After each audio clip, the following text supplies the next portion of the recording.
Tonight we start with the economy. There's good news and bad news. The bad news is that global growth is slowing down. The good news is it's not as bad as the world feared. And the best news is that India remains the bright spot. A new assessment has come out. It's from the IMF, the International Monetary Fund. It has slashed the global growth outlook. The forecast for leading economies looks grim. The UK is among the worst performing. Their economy is shrinking. In Germany, there may be a recession, but India remains strong. The IMF has a lot to say about India. In fact, let me quote from what one official said. Yes, we have a growth rate for India, which is 6.8 in 2022. Let's not forget, this is one of the bright spots in the global economy right now. So what is India's growth forecast this time? 5.9%. The IMF says the Indian economy will grow by 5.9%. And this is a downgrade compared to the last assessment. The last one came in the month of January. That was 3 months back. Then the IMF said that India will grow at a rate of 6.1%. So in these 3 months, the forecast for India has been slashed by 0.2%. And yet, India remains the fastest growing economy in the world. Listen to this. What's happening here is also a set of historical revisions. We realized that 2020, 2021 has been actually a lot better than we thought. And so actually there's less room for catching up. And that pent-up demand, which from consumption that was informing our previous forecast, is therefore going to be less because they've already had more catching up before. So that's why there's the downward revision this year. Then we go up to 6.3 next year. Again, a very strong economy, which is necessary to allow India to continue to converge towards higher living standards and create those jobs. So 5.9% growth this year and 6.3% in the next financial year. That's the growth trajectory for India according to the IMF. It's lower than India's own growth forecast, but it's pretty solid when you look at the rest of the world. According to the IMF, the United States will grow at a rate of 1.6%. The Eurozone, 0.8%. Eurozone has 19 countries which use the euro as their currency. Russia's growth is projected to be 0.7% despite the war and the Western sanctions. China 5.2% and India 5.9%. So India comes on top of this list. Why do you think India is doing better? The World Bank has an assessment. This came out earlier this month.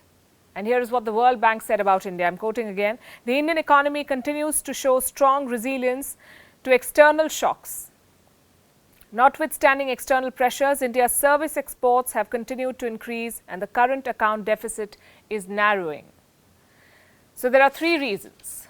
The Indian economy is not as exposed to external shocks as the rest. The rising exports have helped and India has a narrowing current account deficit. What's a current account deficit? It's the difference between a government's expenses and earnings. Let me rephrase this. India is doing better because of immunity to external shocks, expanding exports and reducing deficits.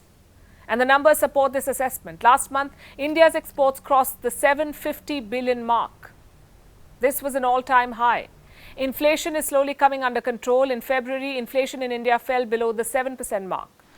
This year's monsoon predictions are out. Forecasters say India will have a normal monsoon this year.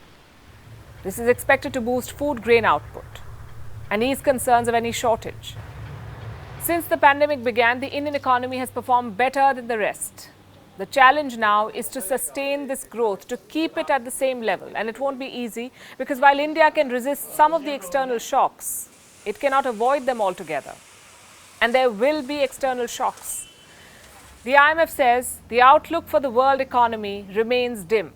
We have a global slowdown in growth, not just for advanced economies, but also for emerging market and developing economies. We are in a situation where there is elevated levels of nervousness in the market. There are a number of vulnerabilities out there, and one should be very vigilant going ahead to try to make sure that the places that look weak are, reinforced or buttressed, and or taking actions to reduce these vulnerabilities.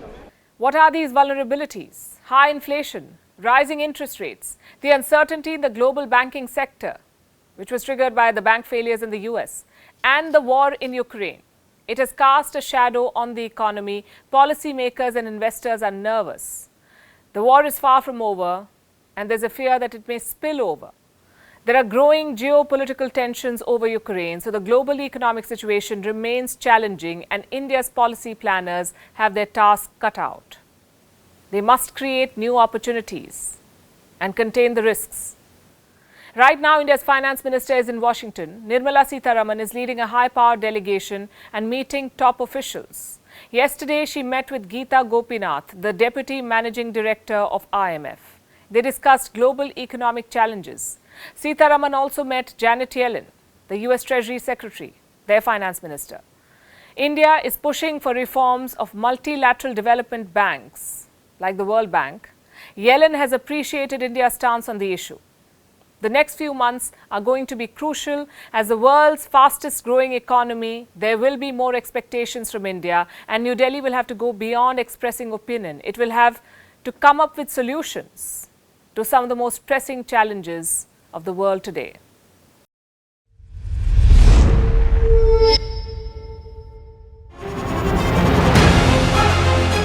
Email exchanges from inside the BBC, they talk about the risk of violating Indian laws.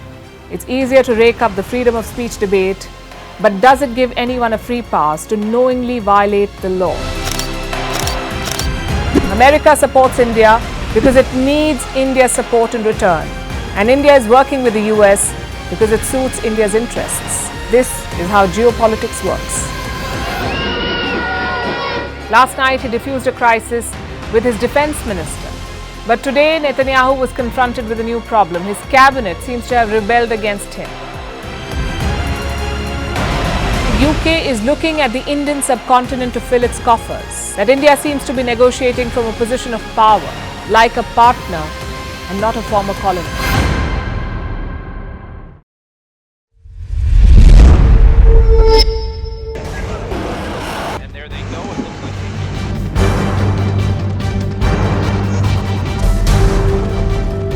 The US and Russia are dangerously close to an armed conflict.